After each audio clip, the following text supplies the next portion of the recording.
Hey everyone, welcome back to my mini blog. তো তোমরা কেমন আছো? আশা করছি সবাই খুব ভালো আছো, আর আমিও খুব ভালো আছি। তো তোমরা দেখছো 11 সেপ্টেম্বরের একটা ব্লগ। আজকে হচ্ছে রাধা অষ্টমী। তো আজকে যেহেতু রাধা অষ্টমী, তাই একটু ঠাকুরের জন্য খিচুড়ি বানাচ্ছি। তো এদিকে আমি সেটাই বসিয়েছি গ্যাসে, ওখানে। এদিকে আমার ভাতটা প্রায় ফুটে গেছে, ডাল হলুদ সব দেওয়া শেষ। এবার একটু ফুটছে, ফুটলে নামিয়ে নেবো।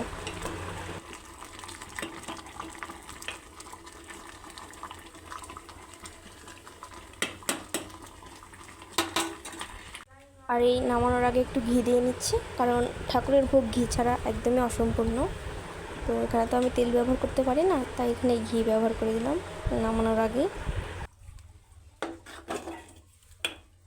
তো আমার খিচুড়ি পুরোপুরিভাবে তৈরি হয়ে গেছে, এবার নামিয়ে রেখে দেবো।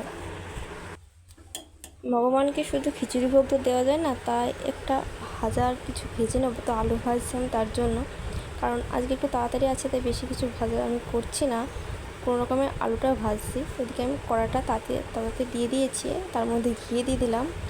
এবার ঘিটা দিতে গেলে পরে আলুগুলো দিয়ে দেবো। ঘিটা যেহেতু গরম হয়ে গেছে, তার জন্য ওর মধ্যে দিয়ে দিলাম কেটে রাখা আলুগুলো। এগুলোই ভেজে নেবো। ভোগের আলু ভাজায় হলুদ দিতে নেই, তার জন্য হলুদটা আমি এখানে দিচ্ছি না। আর লবণ ব্যবহার করছি, সিন্দুক লবণ, কারণ এমনি লবণ আমরা যেগুলো খাই সেগুলো ব্যবহার করা যায় না। তো আমি এখানে সিন্দুক লবণ দিয়ে দিয়েছি, আর ভালো করে আলুটাকে ভেজে নিচ্ছি, আর বাকি আলুগুলো তার মধ্যে দিয়ে ভালো করে ভেজে নিচ্ছি।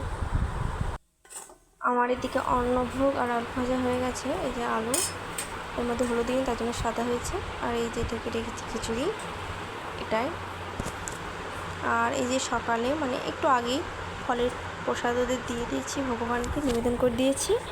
এবার অন্ন প্রসাদটা নিবেদন করে দেবো, তাহলে আমার পুজো কমপ্লিট হয়ে যাবে। আর আমার একটা রাধাষ্টমী উপলক্ষে একটা নিমন্ত্রণ আছে, তো আমি সেখানে যাবো। তার জন্য একটু তাড়াহুড়ো করে এক রকমের ভাজার খিচুড়ি করেছি, আর সকালে একটু ফলের ভোগ দিয়ে নিয়েছি ঠাকুরকে। তো এই যে আমি এখানে প্রভুর জন্য তুলছি খিচুড়ি আর আলু ভাজা।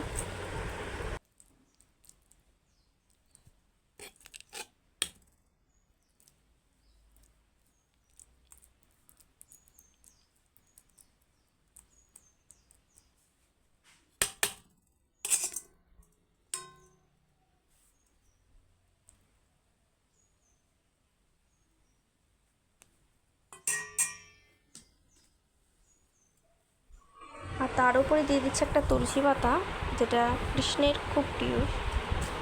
ওটা আমি খাবারের উপর দিয়ে দিলাম। শুনেছি নাকি তুলসী পাতা ছাড়া প্রভু কৃষ্ণ নাকি খাবার গ্রহণ করেন না। আর এদিকে আমি রেডি হয়ে গেছি, যে বললাম একটা ইনভাইট আছে তার জন্য। তো এখন আমি সেখানেই যাব। তো চলো যাওয়া যাক।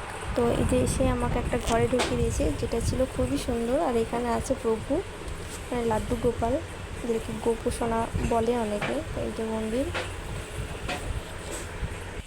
সত্যি যেখানে ভগবান বাস করে না, সেই জায়গাটা খুব সুন্দর হয়। যদিও একটা ভাঙা ঘরের ছাদে যদি থাকে না, সেই জায়গাটা না গোপোষণা যদি বাস করে, সেই জায়গাটা ভালো বানিয়ে নেয় সে। তো দেখো কত সুন্দর লাগছে আজকে গোপুকে। আর এদিকে এই যে দিদি ভোগ নিবেদন করছে এখন লাড্ডুকে। এখানে রাধারানীর পছন্দের সমস্ত ভোগ আছে, আর সেগুলো আজকে দিদি সব নিজের হাতে রান্না করেছে। আর এদিকে আরতি করছে এখন দিদি, আর আমি এই প্রদীপগুলো দিদিকে ধরিয়ে সাহায্য করছি।